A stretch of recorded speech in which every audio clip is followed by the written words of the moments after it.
వారి భాషవ రవసవ హర్షకర్యాంతరస్య గురుభుషేంద్రివాసిన దివ్యవాశేంద్రి మన ఔషధయామంతర్యాశ్యాన పరిశుద్ధాత్మ దేవానికి స్తోత్రం. విలువైన ప్రభా ఈ చేతులను అప్పగించుకొచ్చిన తల్లి ప్రతి ఆటంకాలు పడగొట్టబడి పరిశుద్ధాత్మ దేవ నన్ను మరుగు చేసి మా తండ్రి ప్రభా మీ ప్రజలతో మీరు మాట్లాడాలని అయ్యా చిన్నపిల్లల అలంకరణ కొట్టివేసి పెద్దవారి మంచి మెరుగు దయచేసిన అయినా మీ మాటలు విని దాన్ని గ్రహించి దాని ప్రకారం జీవించగలిగే కృపనైనా ఒక్కొక్క బిడ్డకు మీరు అనుగ్రహించి బయట పొందుకోమని యేసుక్రీస్తు నామం పేరు అడుగుతున్నాను తండ్రి. హల్లెలూయా. మనం ఏ వాక్కులన్నీ ధ్యానిస్తున్నాం? దేవుడిచ్చిన మాట ఏంటి? మీరు వెనుక తీసేవారిగా ఉండకుండా ముందుకు సాగేవారిగా ఉండాలి. మొదటి పని మనం తీసుకున్నాము, దేవుని చిత్తము జరిగించుటకు వెనుక తీసేవారిగా కాక ఏ కష్టమైనా ఏ నష్టమైనా కూడా దేవుని చిత్తము జరిగించడానికి ముందుకు సాగిపోయేవారిగా ఉండాలి. హల్లెలూయా. రెండో పాయింట్ రాత్రి పొద్దున మనం ఏం ధ్యానించాము? దేవుని యొక్క విశ్వాసంలో మనం ఏమాత్రం కూడా వెనకకి తగ్గకుండా ముందుకే విశ్వాసంలో సాగిపోవాలి. హల్లెలూయా. ఈరోజు మూడోదిగా మనం ధ్యానించబోతున్నాము, ఏ విషయంలో వెనకకి వెళ్ళకుండా వెనకకి తగ్గకుండా వెనకకి ఇవ్వకుండా ఏ విషయంలో మనం ముందుకి సాగిపోవాలంటే యథార్థత విషయంలో వెనుక తీయక ముందుకి సాగిపోవాలి. హల్లెలూయా. హల్లెలూయా. చాలా సార్లు కూడా మనం ఏం చేస్తామంటే ఆరంభంలో మన భక్తి యథార్థంగా ఉంటుంది, కానీ చాలా సార్లు కూడా ఆ భక్తిలో ముందుకు సాగలేక కొన్ని నెలలైన తర్వాత కొన్ని సంవత్సరాలైన తర్వాత క్రైస్తవ జీవితంలో యథార్థత అనేది సన్నగిల్లిపోయి ఒక కపటత్వపు ధోరణి అనేది ఒక విశ్వాస జీవితంలో ఆరంభమవుతుంది. అందుకే దేవాది దేవుడు ఏం కోరుతున్నాడంటే ఆదిలో ఆరంభమైనటువంటి ఆ యథార్థమైన భక్తి మనము భూమి మీద బ్రతికున్నంత కాలం కూడా ఆ యథార్థమైన భక్తిలో మనం ముందుకే సాగిపోవాలి. హల్లెలూయా. యథార్థత అనే పదానికి విరోధమైనది కపటత్వం అనేది. కపటత్వం అంటే ఏంటిది అంటే, ఇప్పుడు ఎవరైనా సరే ఒకవేళ పాస్టర్ గారు ఏమా నువ్వు చర్చికి రావట్లేదని చెప్పంటే ఆమెకు ఆరోగ్యం ఉన్నప్పటికీ బలం ఉన్నప్పటికీ శక్తి ఉన్నప్పటికీ అన్ని బాగున్నప్పటికీ కూడా పాస్టర్ గారు చర్చికి ఏం చెప్తారు? అయ్యా నాకు ఒంట్లో బాగాలేదయ్యా, జ్వరంగా ఉందయ్యా, అస్సలు లేవలేకపోతున్నానయ్యా అని చెప్తున్నారంటే ఏంటిది అన్నట్టు మీరు యథార్థంగా మాట్లాడకుండా కపటత్వంతో మాట్లాడుతున్నారు అనేటువంటి విషయం. అంటే పైన ఒకటి లోపల ఒకటి అనేటువంటి విషయాన్ని కపటత్వం అంటారు. కానీ క్రైస్తవులుగా మనం ఎట్లా ఉండాలంటే లోన వెలుపట కూడా మనం యథార్థమైన భక్తి చేసే వారంగా ఉండాలి. హల్లెలూయా. మన దేవుడు యథార్థవంతుడు కాబట్టి, ఆయన యథార్థవంతులైన వ్యక్తిత్వం కలిగిన వాడు కాబట్టి ఆయనని నమ్మినటువంటి ప్రజలు కూడా యథార్థవంతులుగా ఉండాలి అనేది దేవుని యొక్క ఉద్దేశము. ఆయన యొక్క రక్తంలో కడగబడిన మనందరం కూడా దేవుని యొక్క స్వారూప్యంలోకి మార్చబడినట్లుగా దేవుని యొక్క వ్యక్తిత్వం ఏమైనదో ఆ వ్యక్తిత్వాన్ని సంతరించుకునేటువంటి ఒక అద్భుతమైనటువంటి నిక్కచ్చి కలిగినటువంటి యథార్థమైన భక్తి మనము చేయాలని దేవుడు మన నుంచి ఆశపడుతున్నాడు. కాబట్టి యథార్థతలో వెనుక తీయకుండా ఏ పరిస్థితి అయినా కూడా యథార్థంగా భక్తి చేయడంలో మనం ముందుకే సాగిపోవాలి. హల్లెలూయా. ఈ రాత్రి పరిశుద్ధాత్మ సహాయం ద్వారా యోబు అనే భక్తుడి జీవితాన్ని జాగ్రత్తగా ధ్యానం చేద్దాం. ఇది మనం ఆలోచన చేస్తే ఈ యోబు జీవితం అందరికీ సుపరిచితమే. ఈ యోబు భక్తుడు ఎటువంటి వాడని రాయబడిందంటే ఆ యోబు మొదటి అధ్యాయం మొదటి వచనంలో ఉంటుంది. యోబు ఎటువంటి వాడంట? యథార్థవంతుడు, ఆ తర్వాత న్యాయవంతుడు, దేవుని యందు భయభక్తులు కలిగి చెడుతనంను విసర్జించినటువంటి వాడు అనే క్యారెక్టర్ అక్కడ యోబు గురించి రాయబడింది. అంటే యోబు ఎట్లా జరుగుతున్నాడంటే ఏ విధంగా దేవుడు ఏమై ఉన్నాడో అటువంటి యొక్క గుణలక్షణాలను ఈ యొక్క యోబు సంచరించుకున్న విధానం అని చూస్తున్నాము. దేవుడు యథార్థవంతుడైనట్టుగా యోబు యథార్థత కలిగినటువంటి వాడు, దేవుడు న్యాయవంతుడైనట్టుగా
బలులర్పించేటువంటి వాడు.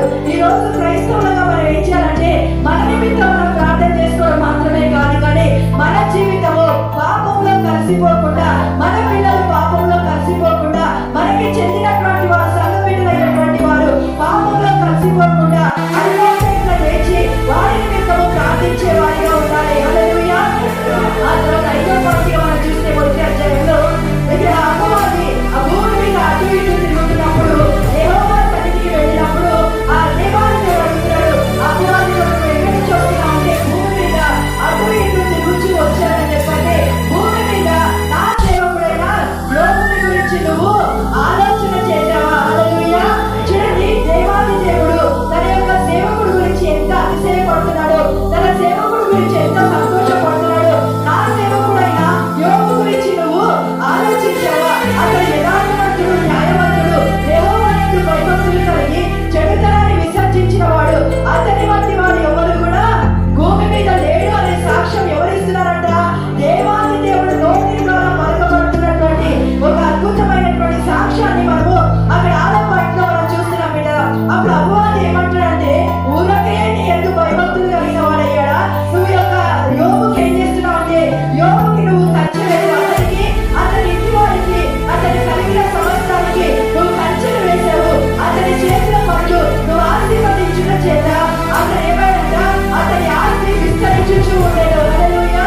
అంటే అపవాది ఏం గమనించాడంటే, యోబు ఆ విధంగా ఉండడానికి దేవుడు కంచె వేశాడు, దేవుడు ఆశీర్వదించాడు కాబట్టి దేవుని యందు భయభక్తులు కలిగిన వాడయ్యాడు. అంటే సాతానికి ఏం తెలుసంటే, విశ్వాసులైనటువంటి వారు దేవుడిని ఎప్పుడు ప్రేమిస్తారు అంటే, దేవుడు ఏదైనా ఇస్తేనే దేవుడిని ప్రేమిస్తారు. వాడు అడిగింది ఇస్తేనే వాడు యథార్థమైన భక్తి చేస్తారు. ఒకవేళ దేవుడిని వాడు అడిగినది ఇవ్వకపోతే వాళ్ళు దేవుడిని మర్చిపోతారు. కృతజ్ఞత లేని వారిగా ఇశ్రాయేలు ప్రజల వలె కఠినపరచబడినటువంటి అనుభవంలోకి వస్తారని ఎవరికి తెలుసు? అపవాదికి తెలుసు. కాబట్టి అపవాది ఏమంటాడంటే, నువ్వు కంచె వేసావు, ఆశీర్వదించావు అంటే అప్పుడు దేవాది దేవుడు ఒక మాట అంటే, నువ్వు చేయి చాపి అతనిని కానీ అతని కలిగిన వాటిని నువ్వు తీసివేసినట్లయితే నీ ముఖము ఎదుటనే అతను దూషించి నిన్ను విడిచిపోతాడు. బిడ్డల జాగ్రత్తని సాతాను యొక్క ఉద్దేశం ఏంటిదంటే, దేవుని బిడ్డలు దేవుడిని దూషించాలి, ఆ తర్వాత దేవుడిని వాళ్ళు విడిచిపెట్టాలి అనేటువంటి ఆలోచన ఉద్దేశము కలిగినటువంటి వాడు. అయితే దేవుడు ఏ ఉద్దేశం కలిగిన వాడంట? దేవాది దేవుని ప్రజలు స్తుతించాలి అనేది దేవుని యొక్క ఉద్దేశము. హల్లెలూయా. కాబట్టి దుష్టుడు అంటున్నాడు, నువ్వు ఏ మాత్రమైన చెయ్యి చాపి అవన్నీ నువ్వు తీసేసినట్లయితే అతడు నీ ముఖం ఎదురునే దూషించి నిన్ను ఏం చేస్తాడంట? విడిచిపోతాడంటే అప్పుడు దేవుడు రోషం కలిగిన వాడే. అతను అంటే దేవుడు అంటాడు, ఇదిగో నేను యోబుని నీ చేతికి అప్పగించాడు, ప్రాణం మాత్రం ఉండదు, నీకు ఇష్టం వచ్చినట్టుగా చేసుకో చెప్పంటే మొదటిగా వాడు ఏం దాడి చేయడం మొదలు పెట్టాడంటే, తనకు కలిగిన సంపద అంతా కూడా నాశనం అయిపోయింది. ఆ తర్వాత రెండోదిగా సంతానం అంతా కూడా ఒక్కరోజే సుడిగాలి వచ్చి ఆ ఇంటి కప్పు పడిపోయి ఆ 10 మంది కూడా చనిపోయారు. అంటే ఒకటే రోజులో సంతానము పోయింది, ఒకటే రోజులో సంపద పోయింది. ఆ పోయినప్పుడు మనం చూసినట్లయితే ఆ యొక్క అధ్యాయంలో యోబు ఏం మాట్లాడుతుందంటే, నేను తల్లి గర్భం నుండి దిగంబరిగా వచ్చాను, దిగంబరిగా వెళ్తున్నాను, యెహోవా ఇచ్చాను, యెహోవా తీసుకొని పోయాడు, యెహోవా నామమునకే స్తుతి కలుగును గాక. హల్లెలూయా. ఒక 3 అద్భుతమైన విషయాలు యోబు ఇక్కడ మాట్లాడుతున్నాడు. ఏంటంటే, తెలుసుకున్నాడు యోబు, సత్యాన్ని గ్రహించాడు యోబు. నేను తల్లి గర్భం నుండి వచ్చినప్పుడు నేను ఏమి కూడా తీసుకొని రాలేదు, కాబట్టి నేను వెళ్ళేటప్పుడు కూడా ఏమి కూడా నేను తీసుకొని వెళ్ళను. దేవుడు ఇచ్చాడు, దేవుడు తీసుకున్నాడంటే ఆయన ఇవ్వడం ఆయన ఇష్టమే, తీసుకోవడం కూడా ఆయన ఇష్టమే. ఆయన సార్వభౌమత్వపు అధికారం కలిగిన వాడు కాబట్టి ఆయన ఇచ్చాడు, ఆయన తీసుకున్నాడు. యెహోవా నామమునకే స్తుతి కలుగును గాక. నోటి మాటతో కూడా యోబు పాపము చేయలేదని లేఖనంలో రాయబడింది. ఆ తర్వాత మనం చూసుకుంటే 2వ అధ్యాయంకి వచ్చేసరికి మరలా దేవాది దేవుని దగ్గరికి వస్తాడు. ఎవరు? అపవాది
ఇచ్చావు, మాంసం ఇచ్చావు కాపాడుకోవడానికంటే నీ చేతికి అప్పగించే ప్రాణం మాత్రం ఉండొద్దని చెప్పినప్పుడు నడినెత్తి మొదలుకొని అధికారుల వరకు భయంకరమైన బాధాకరమైన ముందు సాతాను చేత యోగు దేవుడు వచ్చినప్పుడు మొత్తపడినప్పుడు యోగు ఏం చేస్తున్నాడంట? యోగు ఏం చేస్తున్నాడు? అక్కడ బూడిదలో కూర్చొని అక్కడ చిన్న పెంకులతో కోపుకుంటూ ఉన్నప్పుడు తన భార్య తన దగ్గరికి వచ్చి అంటుంది, ఏమంటుంది? నువ్వు ఆ ఇతర యథార్థత విడిచిపెట్టవా? అయితే ఆ ముందు నాకు మంచి పాయింట్ ఉంటుంది ఏంటంటే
ఎందుకంటే రక్షించబడిన మన జీవితంలో అగ్ని లాంటి మహాశ్రమలను పంపించి ఆయన మనల్ని కాల్చడం ఆరంభిస్తాడు. హల్లెలూయా. కాల్చబడినప్పుడు మొత్తం బూడిద తప్ప నేను నా అనేది ఇంకా బ్రతికి ఉండడానికి అవకాశము లేదు. హల్లెలూయా. కాబట్టి దేవుడు నలగొట్టే దేవుడు, కాల్చే దేవుడు, కరిగించేటువంటి దేవుడు. ఇక్కడ యోబుని దేవుడు ఏం చేస్తున్నాడ? పరిశోధిస్తున్నాడు యోబు జీవితాన్ని. అందుకే యోబు ఒక మాట అంటాడు, నేను వెళ్తున్నటువంటి మార్గము నాకు అర్థం కావట్లేదు. ఎందుకు ఈ పరిశోధన? ఎందుకు నేను ఈ విధంగా శోధించబడుతున్నా? సాతాను శోధిస్తాడు, దేవుడు పరిశోధిస్తాడు. సాతాను శోధిస్తాడు, టెంప్ట్ చేస్తాడు. దేవాది దేవుడు పరిశోధిస్తాడు అంటే టెస్ట్ చేస్తాడు. హల్లెలూయా. టెంప్టేషన్ అంటే పరిశుద్ధతలోంచి నిన్ను పడేసేది. టెస్టింగ్ అంటే నీ పరిశుద్ధతని నిరూపించేది. హల్లెలూయా. అర్థమైందా? టెంప్టేషన్ అంటే ఏంటిది? నేను పరిశుద్ధత నుంచి, విశ్వాసం నుంచి పడేసేది. టెస్టింగ్ అంటే నీ పరిశుద్ధతని, విశ్వాసాన్ని మరి మెరుగుపరిచి రూపాంతర అనుభవంలోకి తీసుకొని వెళ్ళేది. అయితే ఇక్కడ యోబుని దేవుడు పరిశోధిస్తున్నాడు. మన జీవితాన్ని దేవుడు పరిశోధిస్తాడు. బిడ్డరా, యేసు రక్తంలో కడగబడిన తర్వాత మనం పరిశుద్ధపరచబడతాము. నేను పరిశుద్ధపరచబడ్డానికి అయిపోయింది అనుకోవడానికి లేదు. మన లోపల పాత సంబంధమైన, పాప సంబంధమైన క్రియలు ఇంకా దాగి ఉంటాయి. కాబట్టి అవన్నీ కూడా కడగబడాలి, అవన్నీ కూడా తొలగిపోవాలంటే దేవుడు ఏం చేస్తాడు? అగ్నితో మనల్ని కాల్చడము ఆరంభిస్తాడు. మనలో ఉన్న ఆటంకాలు ఏవైతే ఉన్నాయో, దేవుని రాజ్యానికి మనము ప్రవేశించకుండా మనలో అబద్ధమైనవి, అపవిత్రమైనవి ఏవైతే దాగి ఉన్నాయో, ఈ యొక్క పరిశోధించబడే వేళ అవన్నిటిని దేవుడు బయటికి వేస్తాడు. దేవుడు మోషేని పరిశోధించడం ఆరంభించాడు. మోషే దేవుని చేత వాడబడక ముందు ఐగుప్తులో యొక్క మోషే ఒక నరహంతకుడుగా పిలువబడ్డాడు. కారణం ఏంటంటే ఒక ఐగుప్తుని చంపి ఇసుకలో పాత పెట్టేశాడు. మన జీవితంలో బిడ్డరా, పాత సంబంధమైన లక్షణాలు ఏవైతే ఉన్నాయో వాటి విషయంలో జీవిత కాలము వెలుగువ కలిగి దేవుడి పాదములు పట్టుకొని ఆ పాపంలో పడకుండా దేవుడి సహాయము అడగాలి. బూతు మాటలు మాట్లాడే అలవాటు ఉంటే సడన్ గా బూతులు ఎంత ఆపినా కూడా నీళ్లు కొట్టుకొని వచ్చినట్టుగా వచ్చేస్తూ ఉంటాయి గొడవ జరిగినప్పుడు కదా. అప్పుడు వెంటనే నువ్వు గుర్తుపట్టాలి, దేవుడు నన్ను పరిశోధిస్తున్నాడు, ఇంకా బూతు మాటలు నాలో చావలేదు. దేవుడు పరీక్షిస్తుంటాడు. అబద్ధాలు చెప్పే అలవాటు నీకుంటే అబద్ధాలు చెప్తున్నాడు దేవుడు భయం పుట్టిస్తాడు. అబద్ధాలు చెప్పే గుణం నీలో ఇంకా చావలేదు.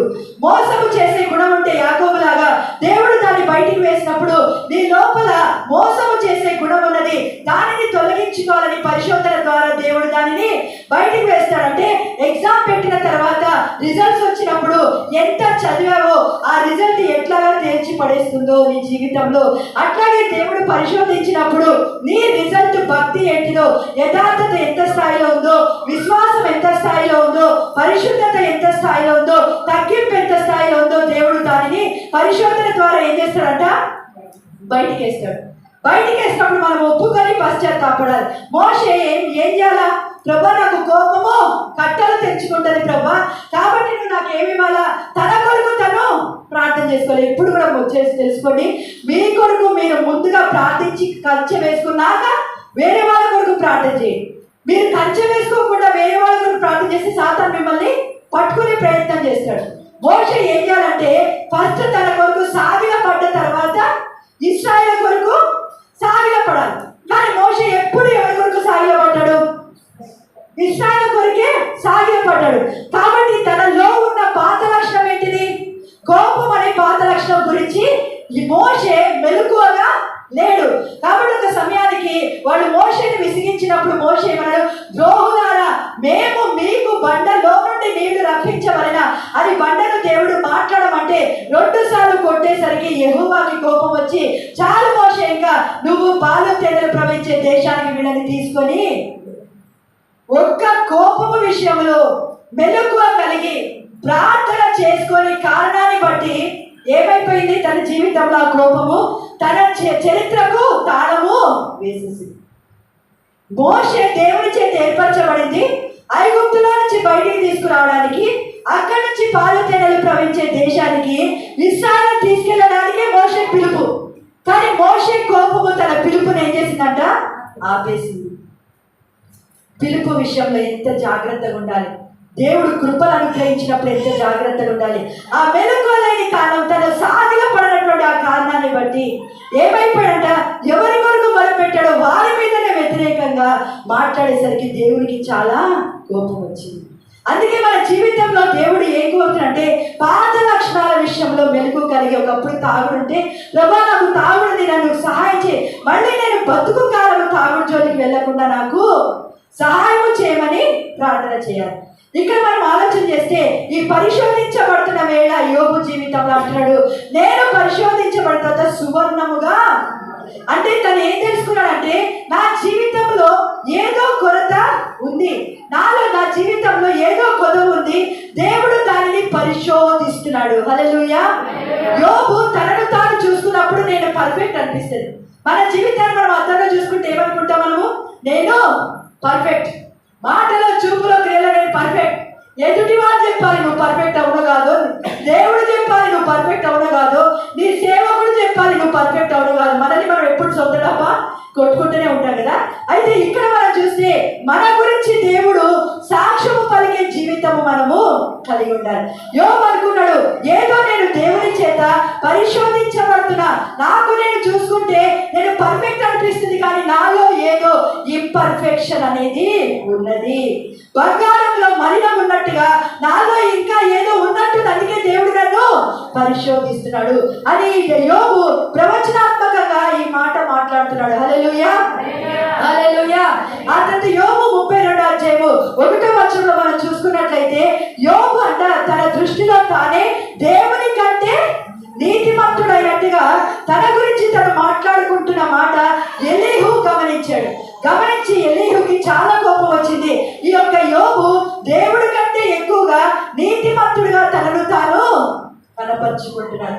ఎప్పుడైతే దేవాది దేవుడు యోబు జీవితంలో 38వ అధ్యాయం నుంచి 41వ అధ్యాయం వరకు కూడా సుడిగాలిలో నుండి యోబుతో దేవుడు మాట్లాడడం ఆరంభిస్తాడు. అప్పుడు మాట్లాడినప్పుడు యోబు ఏమంటాడంటే, యోబు గ్రంథము 42:2లో అంటాడు, నువ్వు సమస్త క్రియలను జరిగించేవాడమని, ఆ తర్వాత నీ యొక్క ఉద్దేశములలో ఏది కూడా నిష్ఫలము కాలేదని నేను ఇప్పుడు తెలుసుకున్నాను. నీ ఉద్దేశం ఏంటిదంటే నా జీవితాన్ని పరిశోధించడము. నీ ఉద్దేశం ఏంటిదంటే నాలో ఇంకా సువర్ణముగా కాకుండా ఏదైతే మలినం ఉన్నదో దానిని బయటికి తీయడం అనేది నీ యొక్క ఉద్దేశము. కాబట్టి ఆ ఉద్దేశము నిష్ఫలము కాలేదు. మనందరి జీవితాల్లో కూడా దేవుడు కలిగిన ఉద్దేశము ఏ మాత్రము కూడా నిష్ఫలము కానేలేదు. అందుకే జ్ఞానము లేకుండా వివేచన లేకుండా మాట్లాడనయ్యా నేను. ఇప్పుడు నేను వినికిడి చేత నీ గురించి విన్నాను, కానీ ఇప్పుడు కన్నులారా నిన్ను చూస్తున్నాను, నన్ను నేను ఏం చేసుకుంటున్నాను, అసహించుకుంటున్నానయ్యా. ధూళిలో ఆ తర్వాత బూడిదలో పడి పశ్చాత్తాపడుతున్నాను. హల్లెలూయా. యోబు తన స్నేహితులు మాట్లాడినప్పుడు చాలాసార్లు యోబు అంటాడు, నేను నీతిమంతుడిని, మీకంటే ఎక్కువగా నీతిమంతుడిని, నేను న్యాయము జరిగించిన వాడిని. చాలాసార్లు తన గురించి చాలా గొప్పగా మాట్లాడిన వచనాలు కూడా ఉంటాయి. అంటే దేవుడు ఏం కోరుతాడు, యోబుకి తెలియదు తన లోపల స్వనీతి ఉన్నదని. హల్లెలూయా. మన జీవితాల్లో కూడా చాలా సార్లు తెలియదు ఏ లక్షణాలు మనలో దాగి ఉన్నాయో, దేవునికి విరోధమైనవి, వ్యతిరేకమైనవి ఏ లక్షణాలు ఉన్నాయో మనకి చాలా సార్లు తెలియదు. కానీ పరిశోధించబడుతున్న వేళ అవి మోషేలో బయటపడినట్టు, యోబులో బయటపడినట్టుగా అది ఒక సమయానికి ఏమైపోతుంది, కోడితో నేను పరిశోధిస్తా అనుకున్నాడు దేవుడు. నేడు కోడి కోయకు 2 సార్లు నన్ను 3 సార్లు నన్ను ఏం చేస్తా ఉంటా, 3 సార్లు కోడి కోయకు 2 సార్లు నన్ను పొక్కుతా అనే మాట మాట్లాడు. లేదు ప్రభా అంత మాట్లాడాలేయో, అంత మాట్లాడతావా, నేను సీనియర్ ప్రభా, సీనియర్ విశ్వాసం, నువ్వు ఏ క్వశ్చన్ అడిగినా నేనే ఫస్ట్ సమాధానం చెప్పేవాడిని, నీకు నేను తప్ప నీకు అంత దగ్గరగా ఉండి ధైర్యంగా నీతో మాట్లాడే సత్తా 12 మందిలో నాకు తప్ప ఎవరికి ఉన్నది ప్రభు అని గెటపించాడు. ఎవరు? మన బ్రో, ఎవరు? గెటపించగా దేవుడు ఆ మాట లేదు, చెరలోకైనా నీతో పాటు వస్తాడు, చిన్నది వచ్చండి నువ్వు యేసుతో కూడా ఉన్నావు అంటే, లేదు ఆయన ఎవరో నాకు ఒట్టు పెట్టుకొనుటకును చెప్పించుకొనుటకును మొదలుపెట్టాడు. పేతురు ప్రేమ కోడి చేత పరిశోధించబడింది. మోషే యొక్క కోపము ఇశ్రాయేళ్ల ప్రవర్తనతో పరిశోధించబడింది.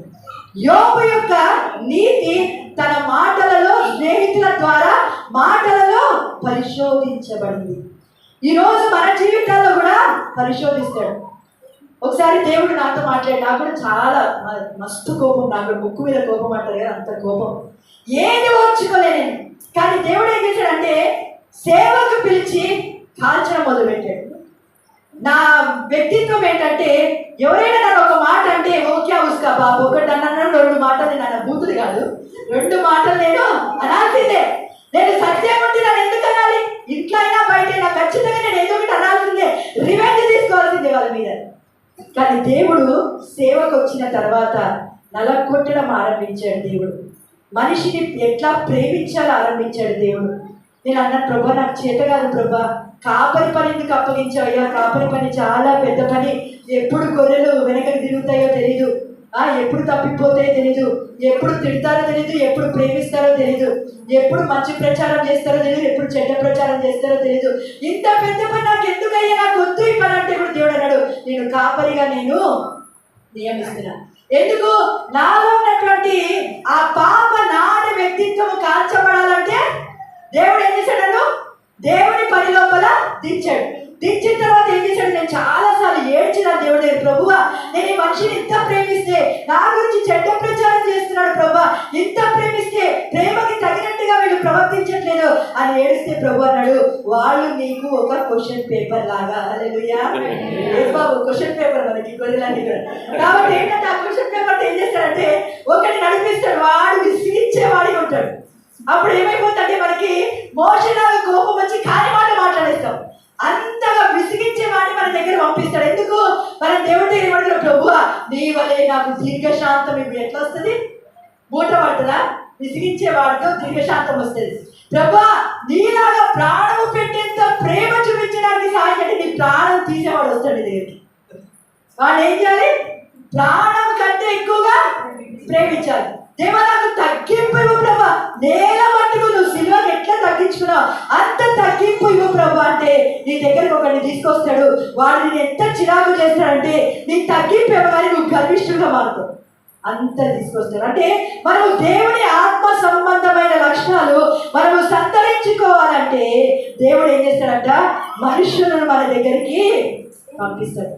ఎన్నోసార్లు నేను అది దాదాపు ఇప్పుడు నేను చాలాసార్లు ఫెయిల్ అయిపోయాను. దేవుడు దగ్గర చాలా అడిగా, ప్రభా నీ ప్రేమ కావాలి, నీ తగ్గింపు కావాలి, నీ దీర్ఘశాంతం కావాలి, 9 ఆత్మఫలాలు నాలో కావాలన్న రోజు నుంచి నాకు స్టార్ట్ అయింది టెస్టింగ్. ఆ రోజు నుంచి మనుషులు విసిగించడము, వ్యతిరేకంగా మాట్లాడటము, మేలు పొందిన వారి నమ్మక ద్రోహం చేయడము, మేలు పొందిన వారి కాని మాటలు మాట్లాడము, ఇవన్నీ జరుగుతున్నాయి.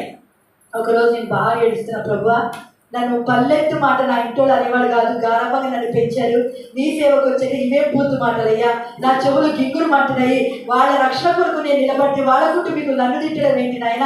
వాళ్ళు నాకు ఏమవుతారు ప్రభా? రక్తం పంచుకొని పుట్టిన వాళ్ళు కూడా కాదు కదా. మోషే అంటారు కదా, నీ కటాక్షం నా వింటే నన్ను చంపే అన్నట్టుగా, నేను బ్రతుకుంటుంటే కంటే చచ్చడం ఇలా నీవునా అన్నట్టుగా వీళ్ళతో తిట్టించుకొని బ్రతికి కంటే చంపు ప్రభా, నన్ను చంపి నువ్వు పర్లోక రాజు, నేను చేస్తే నరకానికి వెళ్తే నువ్వు చంపితే పర్లోకానికి వస్తాడు ప్రభా, నేను తట్టుకోలేకపోతున్నాను వీళ్ళ మాటలు అంటే ప్రభు అప్పుడు నాకు దర్శనం చూపించాడు, సిలువ దర్శనం చూపించి అన్నాడు, నేను ఎంత నీ కొరకు శ్రమ పడ్డాను, నీ కొరకు ఉమ్మి వేయించుకున్నాను, గడ్డము పెరిగి వేయబడింది, వీపు దున్నబడ్డది, ముళ్ళ కిరీటం పెట్టబడ్డది, ఆ తర్వాత నా గడ్డం పెరిగి నన్ను బుద్ధి నేను ఎవరు గుద్దారో ప్రవచించమని అన్నాడు, కళ్ళకి గంతలు కట్టారు, నా పక్కన ఉన్నటువంటి దొంగని నన్ను దూషించినటువంటి పరిస్థితి, దేవుడికి వీడు ఇష్టలైతే దేవుడే తప్పిస్తాడు అన్నటువంటి పరిస్థితులు, ఎన్నో కాని మాటలు, ఎన్నో దూషణలు, ఎన్నో వ్యతిరేకతలు నీ కొరకు నేను అనుభవించలేదా? పచ్చి ప్రాణులు, ప్రేమ కలిగిన పచ్చి మాటలు తోడై ఉన్నారు. హల్లెలూయా. ఈ అవమానాలు అనుభవిస్తున్నప్పుడు, ఈ నిందలు అనుభవిస్తున్నప్పుడు, ఈ వెలివేత అనుభవిస్తున్నప్పుడు నువ్వు భయపడద్దు. ఏంటంటే నా శిలువ మార్గంలో నడుస్తున్నావు కాబట్టి ఉపేక్షించుకొని నడవాలి. హల్లెలూయా. ఏ బాధ వచ్చినా నేను యేసయ్య దగ్గర ఏడ్చి, ఎందుకు ప్రభా అంటే ఎందుకు క్యాన్సర్ చెప్పాడు, పాటించి నన్ను బలపరుస్తాడు. హల్లెలూయా.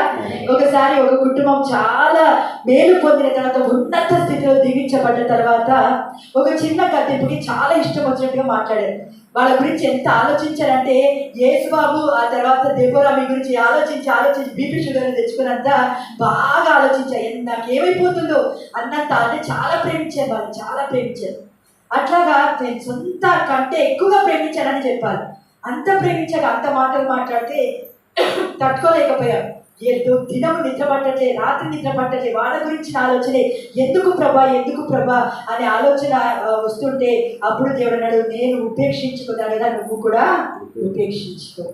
అప్పుడు రాసిన పాట ఉపేక్ష కూడా యేసయ్యలో అవన్నీ కూడా రాశాను. ఏదైతే ఎబ్రీ పత్రిక 12వ అధ్యాయంలో ఉంటుందో, సిలువను సహించి అవమానాన్ని నిర్లక్ష్య పెట్టి పరుగు పందెంలో బహుమతి కొరకు ఎట్లా పోలు పరిగెత్తాడు, ఈ వచనాలన్నీ కూడా పరిశుద్ధాత్ముడు ఆ పాట రూపంలో దేవుడు ఇచ్చిన తర్వాత నన్ను బలపరిచాడు. అప్పుడు వేరొక చోట పిలిచినప్పుడు, వేరొక ప్రాంతంలో పిలిచినప్పుడు అక్కడ అద్భుతంగా వాడుకున్నాడు దేవుడు. హల్లెలూయా. దేవుడు మంచి దేవుడు. ఏం చేస్తాడు ఆయన?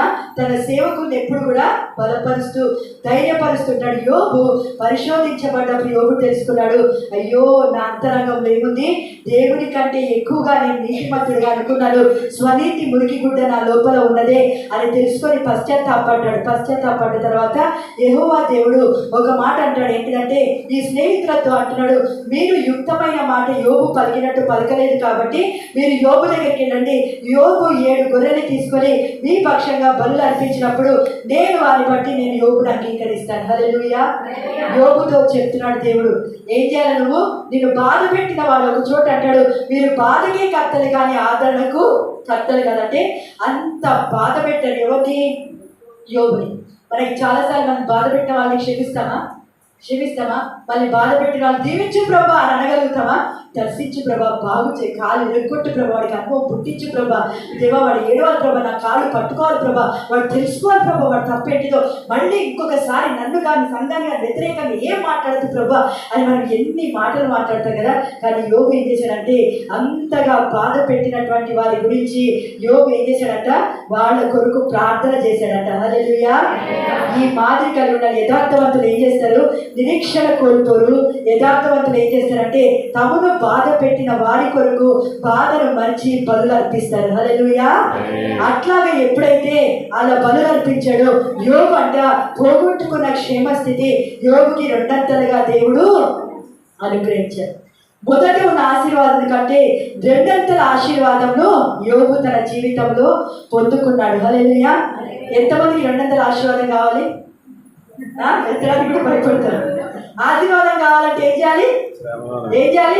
ఈ రోజు నుంచి నేను బాధ పెట్టే వాళ్ళు వస్తారు. వచ్చినప్పుడు అప్పుడు ఏం చేయాలి? వెంటనే గుర్తు రావాలి, 2 ఆశీర్వాదం 2 క్షేమం నాకు కావాలంటే బాధ పెట్టే వాళ్ళు వస్తారు. ఆ బాధ పెట్టే వాళ్ళు వచ్చినప్పుడు నువ్వేం చేయాలి? వాళ్ళని రిటర్న్ బాధ పెట్టకుండా నువ్వు ఏం చేయాలంట? దావీదు లాగా యోనాతానుని బట్టి ఉపకారం చేయడానికి ఎవరైనా ఉన్నాడా అని తనని కష్టపెట్టి చంపాలి అనుకున్నటువంటి సౌలు కుటుంబంలో పుట్టిన మెఫీబోషెతుకి ఉపకారము చేసినటువంటి విధానంలో మనం ఏం చేయాలంట? అట్లాంటి వారి కొరకు మనము ఆయాసపడకుండా వారిని దీవించమని ప్రార్థించాలి. దీవించమని ప్రార్థిస్తే ఏం చేస్తాడు తెలుసా? దేవుడు ఏం చేస్తాడు? నిజంగా దీవిస్తాడు. నీ కళమునే దీవిస్తాడు. నువ్వు అట్లనే ఉంటే వాళ్ళు దీవించబట్ట. అప్పుడు ఏమంటుంది? ప్రభు ఎందుకు ప్రభా వాళ్ళని దీవించబట్టి వాళ్ళని ఫస్ట్ దీవిస్తున్నావు, నన్ను కదా ప్రభా దీవించాలి, నన్ను కదా వాళ్ళు బాధ పెట్టి మళ్ళీ ఏడుస్తావు నువ్వే దేవుడి దగ్గర. చూడండి దేవుడు ఎట్లాంటి వాడు అంటే, నిజంగా ఎంత తలచి చూసినా ఇంకా మనకి ఆయన అర్థము కాదు. దేవుడు పరీక్షిస్తాడు. నిజంగా నువ్వు ఆశీర్వదించే వాళ్ళని, వాళ్ళు ఆశీర్వదించబడతారు, నువ్వు అసూయ పడుతున్నావా అని పరీక్షిస్తాడు దేవుడు. నిజమైన హృదయంతో ఆశీర్వదిస్తే వాళ్ళు దీవించబడతారు. వాళ్ళు 2 అయితే నువ్వు 4 ఆశీర్వదించబడతావు. హల్లెలూయా. హల్లెలూయా. కాబట్టి దేవుడు అంటున్నాడు, యథార్థత అనేది అంతము వరకు, చచ్చిపోయే వరకు యథార్థత విషయంలో వెనుక తీయక, యాకోబు లాగా కపటంతో దూరంతోంటే యాకోబు ఏమైపోయాడు? 20 సంవత్సరాలు బాధపడ్డాడు. 20 సంవత్సరాలు కపటత్వంతో జ్యేష్ఠత్వపు హక్కుని తీసుకున్నాడు. కపటత్వంతో ఏసావుకి రావాల్సిన ఆశీర్వాదం తీసుకున్నాడు. కానీ బాగుపడ్డా? ఒంటరి అయ్యి అరణ్యంలో తిరుగుతూ 20 సంవత్సరాలు బాధపడ్డాక ఒక సమయానికి ఎబ్బోకరు ఎవరైనా అంటాడు, నేను అక్కడ మొరపెడుతున్నాడు, దేవుని సన్నిధిలో ప్రార్థన చేస్తున్నాడు. అక్కడ ఏంటిది? మానీయం అనేటువంటి అనుభవం దగ్గర ప్రార్థన చేస్తాడు. అయ్యా నీ సమస్తమైన సత్యములకు ఉపకారములకు నేను అపాత్రుడనయ్యా, నువ్వు నాతో వాగ్దానం చేసావు కదా కాపాడుతానని చెప్పి, ఇదిగో ఏసావు వస్తున్న 400 మందితో తల్లిని పిల్లలకి కాకుండా చంపేస్తారని భయపడుతున్నారయ్యా అని వాగ్దానాన్ని జ్ఞాపకం చేసుకున్నప్పుడు దేవాది దేవుడు యేసు ప్రభు నన్నులాగా వచ్చి యాకోబుతో పెరుగులాడుతున్నప్పుడు అప్పుడు ఆ యాకోబు అంటాడు, నువ్వు నన్ను ఆశీర్వదిస్తే తప్ప నేను నిన్ను, అంటే కపటత్వముతో ఇస్సాకు వలన పొందిన ఆశీర్వాదం తనకి ఆశీర్వాదముగా లేదు అని యాకోబు గ్రహించాడు. దేవుడి వల్ల కలిగిన ఆశీర్వాదమే నిలబడుతుంది అని తెలుసుకున్నాడు ఈ యొక్క యాకోబు. అందుకే ఆయన అంటున్నాడు, నువ్వు నన్ను ఆశీర్వదిస్తే తప్ప నేను నిన్ను పోనివని. అంటే అప్పుడు అడుగుతున్నాడు ఆయన, నీ పేరేమిటి అని అడగగానే నేను యాకోబును. హల్లెలూయా. మనం పరిశోధించబడుతున్న వేళ నేను యాకోబుని అని మనము యథార్థం పెట్టుకోవాలి. ఆదాము హవ్వలు తప్పు చేసినప్పుడు దేవుడు అడుగుతున్నాడు ఆదామా నువ్వు ఎక్కడ ఉన్నావంటే, నువ్వు నీ స్వరము నేను తోటలో విన్నప్పుడు నేను దిగంబరిగా ఉంటుంది కనుక భయపడి నేను దాగుకొట్టినంటే నేను తినద్దు అనేటువంటి వృక్ష ఫలాలు నువ్వు తిన్నావా అని చెప్పంటే అప్పుడు ఏమనాలా? యథార్థవంతుడైతే ఏమనాలి? అవునయ్యా నేను తిన్నాను అని చెప్పాలా యథార్థంగా. కానీ ఆదాము ఏం చేశాడంటే యథార్థంగా ఒప్పుకోకుండా నువ్వు నాకు ఇచ్చిన ఈ స్త్రీయే ఈ పండు తినడానికి కారణము అంటే ఏమంటున్నాడు? దేవుణ్ణి తప్పు పడుతున్నాడు, భార్యని కూడా తప్పు పడుతున్నాడు. మనం కూడా ఏం చేస్తాము? తప్పు భర్తను అడిగితే భార్య మీద వేస్తాడు, భార్యను అడిగితే భర్త మీద వేస్తాడు, తల్లిదండ్రులను అడిగితే పిల్లల మీద వేస్తాడు, పిల్లలు అడిగితే సేవకుడి మీద వేస్తాడు, ఎవరో ఒకరి మీద జాగ్రత్త మీద ఎవరో ఒకరి మీద తప్పుని వేసేస్తాం. యథార్థత అంటే ఏంటిదంటే నువ్వు చేసిన తప్పు యథార్థంగా దేవుని దగ్గర దావీదులాగా ఒప్పుకోవాలి. హల్లెలూయా. దావీదు అన్నాడు, అవునయ్యా నీకు విరోధంగా, కేవలం నీకు విరోధంగా నేను పాపము చేశాను అనే మాట మాట్లాడినప్పుడు ఆ యథార్థత చూసిన దేవుడు, ఆ విరిగిన మనస్సు చూసినటువంటి దేవుడు దావీదుకి మరలా సింహాసనం అనుగ్రహించాడు. హల్లెలూయా. తప్పిపోయిన కుమారుడు కూడా తండ్రి దగ్గరికి వచ్చి అంటాడు, తండ్రి నీకు విరోధంగా, పరలోకానికి విరోధంగా నేను పాపము చేశాను అని యథార్థంగా తన పాపాన్ని ఒప్పుకున్నప్పుడు పోగొట్టుకున్న వారసత్వం, పోగొట్టుకున్న అధికారము, పోగొట్టుకున్నటువంటి వారసత్వం, స్వాస్థ్యాన్ని కూడా తండ్రి కుమారుడికి అనుగ్రహించాడు. అందుకే మనం ఏం చేయాలంటే యథార్థంగా దేవుని సన్నిధిలో ఏం చేయాలి? తప్పుని ఒప్పు. నేను తప్పు చేయలేదండి అంటే మనము పాపము చేసినటువంటి వారం అవుతాం. మనం చేసిన తప్పు యథార్థంగా ఏం చేయాలంట? దేవుని సన్నిధిలో మనము ఒప్పుకోవాలి. కాబట్టి యథార్థవంతుడు ఏం చేస్తాడు? కష్టంలో సైతము స్తుతించేవాడి ఉంటాడు. యథార్థవంతుడు నిరీక్షణ కోల్పోకుండా ఉంటాడు. ఆ తర్వాత యథార్థవంతుడు తనని కష్టపెట్టిన బాధ పెట్టిన వారిని క్షమించి వాళ్ళ నిమిత్తము ప్రార్థన చేస్తాడు. ఆ తర్వాత యథార్థవంతులు ఏం చేస్తాడంటే పోగొట్టుకున్న దానికంటే 84 కీర్తన ఉంటుంది, యథార్థవంతులకు ఆయన ఏ మేలు చేయకమా. నువ్వు యథార్థంగా బ్రతుకుతే ఆయన ఏ మేలు నీకు చేయకం. ఏ పరిస్థితి అయినా, ఏ కష్టమైనా ఖచ్చితంగా దేవుడు ఏం చేయడం ఆరంభిస్తాడ? మేలు చేయడం ఆరంభిస్తాడు. హల్లెలూయా. ఒక పరిస్థితిలో మనం చూసుకున్నట్లయితే పూతోను దయ్యము నుంచి విడుదల పొందిన తర్వాత పౌలు శీలను ఏం చేస్తారంటే భయంకరంగా వాళ్ళని కొట్టి వాళ్ళని చెరసాలలో వేసేస్తారు. ఆ చెరసాలలో వేసిన తర్వాత ఆ చెరసాల నాయకుడికి ఆజ్ఞాపిస్తారు ఏంటంటే నువ్వు వీళ్ళని జాగ్రత్తగా కావలి కాయాలని వాళ్ళ కాళ్ళకి బొట్టలు బిగించి చేతులకి సంఖ్యలు కట్టి వాళ్ళని చెరసాలలో వేసేస్తారు. వేసేసినప్పుడు యథార్థమైన భక్తి ఏం చేస్తుందంటే కష్టమైన, నష్టమైన, బాధ అయినా, హింస అయినా, ఏదైనా దేవునికి విరోధంగా మాట్లాడదు. అది ఏ భక్తి? యథార్థమైన భక్తి. యథార్థంగా భక్తి లేకపోతే ఒక కష్టం రాగానే దేవుని విడిచిపెడతారు, సంఘాన్ని కూడా విడిచిపెడతారు. కానీ పౌలు శీలలు వారి కష్టంలో వాడు ప్రార్థన చేస్తూ కీర్తనలు పాడుచు ఉన్నారట. అప్పుడు పాడుతున్నప్పుడు ఖైదీలు వింటున్నారట. ఖైదీ కనిపించి వీళ్ళేంటి పిచ్చోళ్ళలాగా కష్టపడినటువంటి వాళ్ళు సఖ్యలు బిగించారు, బొండలు బిగించిన తర్వాత ఈ కష్టంలో దేవుడిని దూషించాలి, చెరసాల నాయకుడిని దూషించాలి, వాళ్ళని ఇక్కడికి పంపించిన వాళ్ళని దూషించాలి కదా. అట్లా తిట్టుకోకుండా, దూషించకుండా వీళ్ళేంటిని పాటలు పాడుతున్నారు, ప్రార్థన చేస్తున్నారు అని ఆశ్చర్యపోయి ఖైదీలు వింటున్నప్పుడు అకస్మాత్తుగా యథార్థమైనటువంటి భక్తి చేస్తూ యథార్థంగా దేవుని కీర్తిస్తున్నటువంటి వారి మీద ఎందుకు ఈ శ్రమ వచ్చిందని ప్రశ్నించకుండా యథార్థంగా కీర్తన పాడుతున్న అకస్మాత్తుగా శక్తి దిగి వచ్చింది. దిగి వచ్చినప్పుడు ఏమైందంట? చెరసాల బద్దలైపోయింది, చెరసాల తలుపులు తెరవబడ్డాయి, ఖైదీల సంఖ్యలన్నీ కూడా విడిపోయినాయి, చెరసాల అధికారి రక్షించబడ్డాడు. కాబట్టి నువ్వు ఏమవుతున్నావు అంటే నువ్వు పరిశోధించబడుతున్నప్పుడు నీకు ప్రమోషన్ వస్తుంది. హల్లెలూయా. అందుకే పరిశోధించబడుతున్నప్పుడు మనం ఏం చేయకూడదు? ప్రభువా నన్ను పరిశోధించడం ఆపే. అన్నం ఉడుకుతున్నప్పుడు అన్నం పూర్తిగా ఉడకనిస్తామా? మధ్యలో నేను వద్దు అని ఆపేస్తే అన్నం తినగలుగుతామా? అట్లాగే దేవుడు మనల్ని పరిశోధిస్తున్నప్పుడు పరిశోధన అంతా కూడా పూర్తయ్యే వరకు మనం దేవునికి అప్పగించుకుంటే ఆ పరిశోధన పూర్తయిన తర్వాత ప్రమోషన్ దేవుడు మనకి ఇస్తాడు. హల్లెలూయా.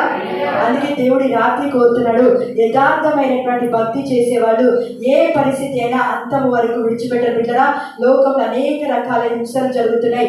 యేసు ప్రభు త్వరగా రాబోతున్నాడు. మన యథార్థత అనేది మనము విడిచిపెట్టాలి. మాకు తెలిసినటువంటి ఒక సహోదరి సిటీలో ఆమె పరిశుద్ధాత్మతో నింపబడింది, భాషలు మాట్లాడేది, ఎగిరేది, చాలా సువార్త ప్రకటించి అంతా చేసిన ఆమె ఇప్పుడు ఏమైపోయింది తెలుసా, హైందవులతో కలిసి ఆ యొక్క ఆర్ఎస్ వాళ్ళతో శివసేన వాళ్ళతో కలిసి ఆమె ఇప్పుడు ఏం మాట్లాడుతుంది, యేసు ప్రభు దేవుడే కాదు.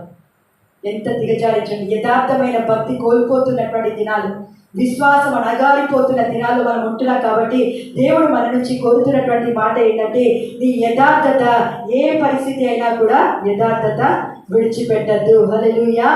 యథార్థ ప్రేమ విడిచిపెట్టకుండా యథార్థతని జాగ్రత్తగా కాపాడుకుంటే దేవుడు దీవిస్తాడు.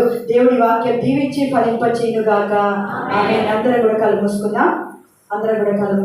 హల్లెలూయా, హల్లెలూయా, హల్లెలూయా, హల్లెలూయా. దేవా నీకు మహిమ కలుగునుగాక.